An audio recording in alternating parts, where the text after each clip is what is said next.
Hi guys! Welcome back to the Craft Time Studio. It's time for a new color recipe. I will show you how to make watermelon pink, Niagara blue, mint chip, and pale pink. These are my own custom colors that I will use to make my summer collection. Since the colors are related to each other, I suggest starting with the lightest color first. For pale pink, I used white Sculpey, Fimo Flesh, and Premo Accents in peacock pink. For proportions, I used 3/4 white and conditioned this. Then I added 1/4 Fimo Flesh.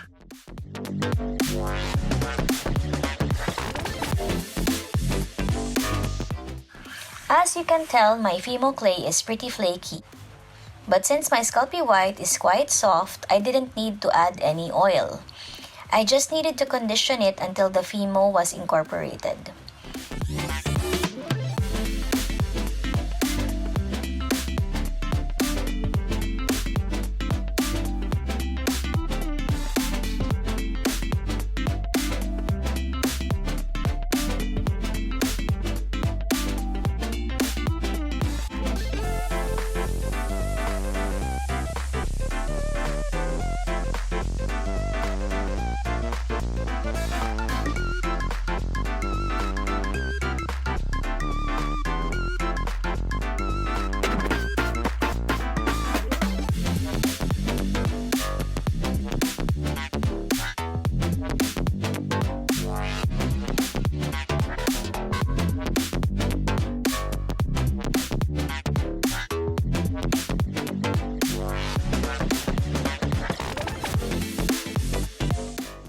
Another thing that you might notice is that I add colors little by little.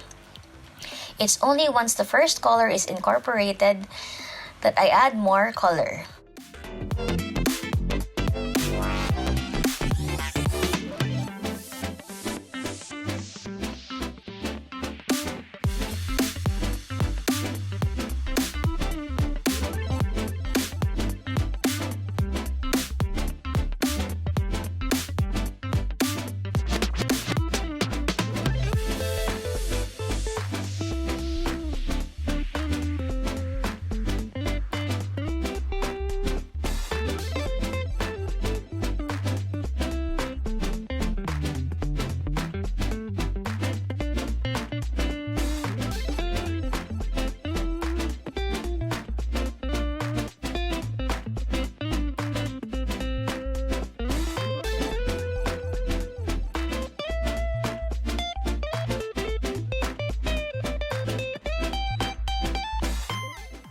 And then finally, after making sure that everything has been incorporated, I add a sliver of peacock pink. Remember to add darker colors sparingly, especially since we are recreating a very pale pink.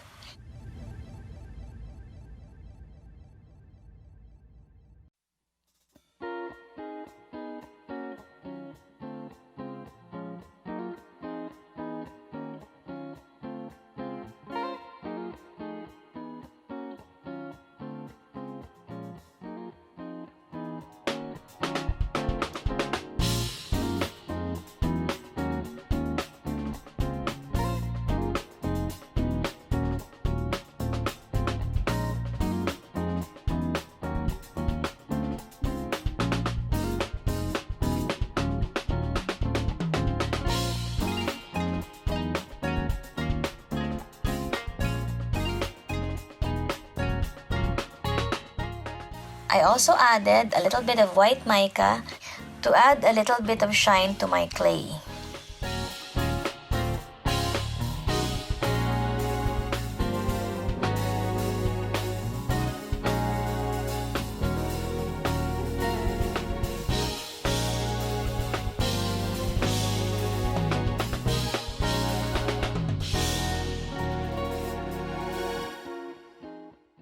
And there you have it, our first color is done.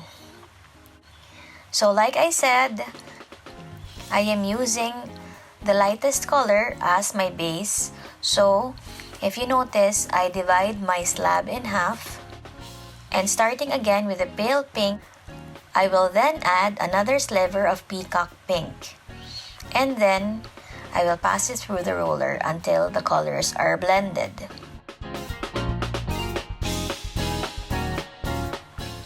Once they are blended, I will add a little bit more of the peacock pink.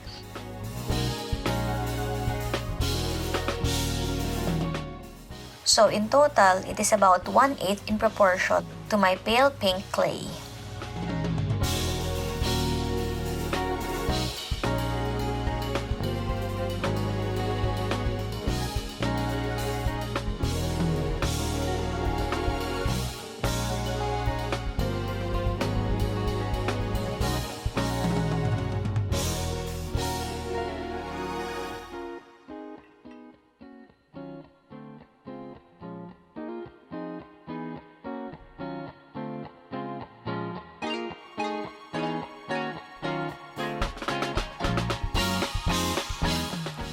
And then finally, I added about 1/8 Hot Red Sculpey III to achieve this watermelon pink color.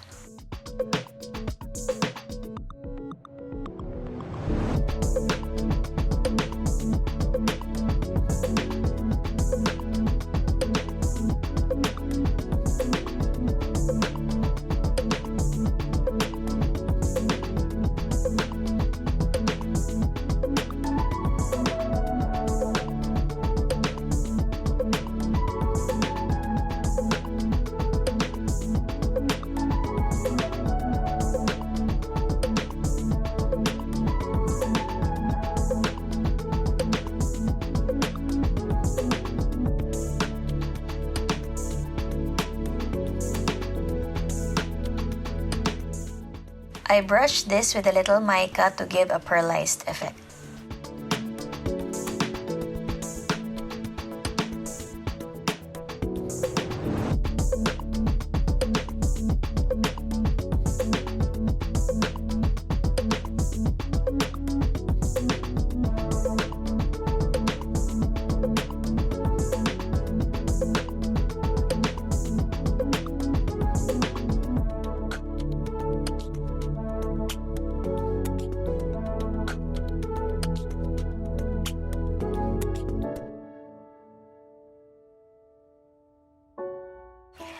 I call my third color Mint Chip because it looks like mint chocolate chip ice cream.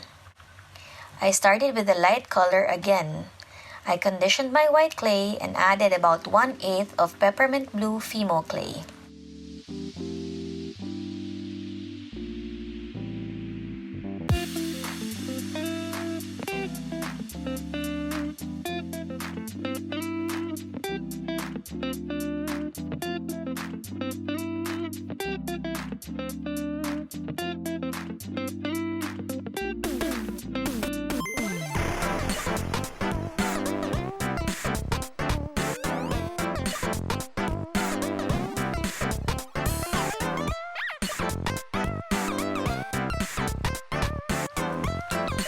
Again, as you can tell, my Fimo clay is quite flaky, but with the proper conditioning, it becomes soft again.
I cut my clay in half so that I could use the other half to make my Niagara blue color.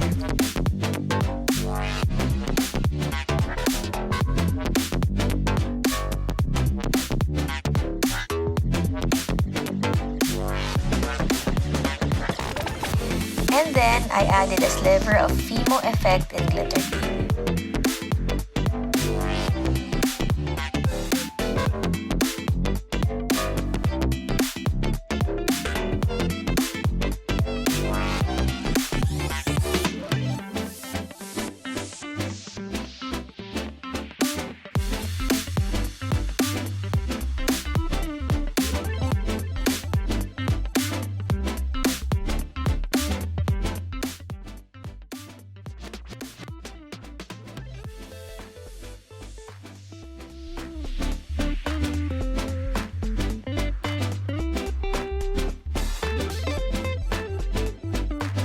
I added about 1/8 of gray granite to give the mint color some texture.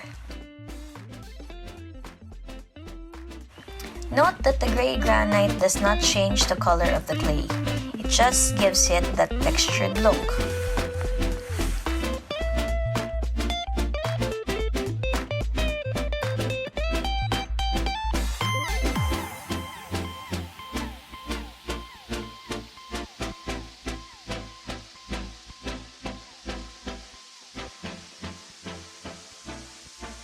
I wanted something with some grains in it to contrast with all my solid colors.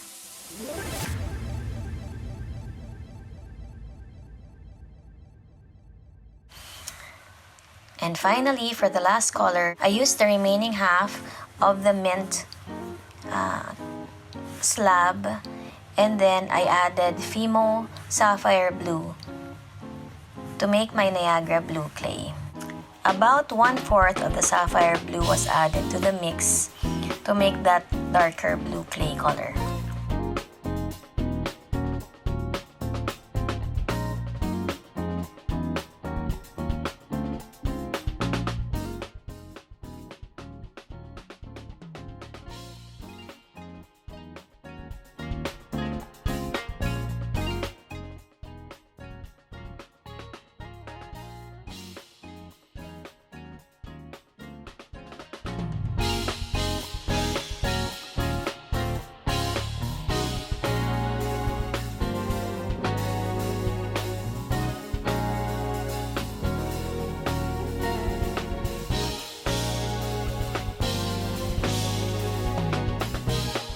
Finally, I made a button out of each for color reference, so that in case I want to make this color palette again, I can just look back at what I've previously done.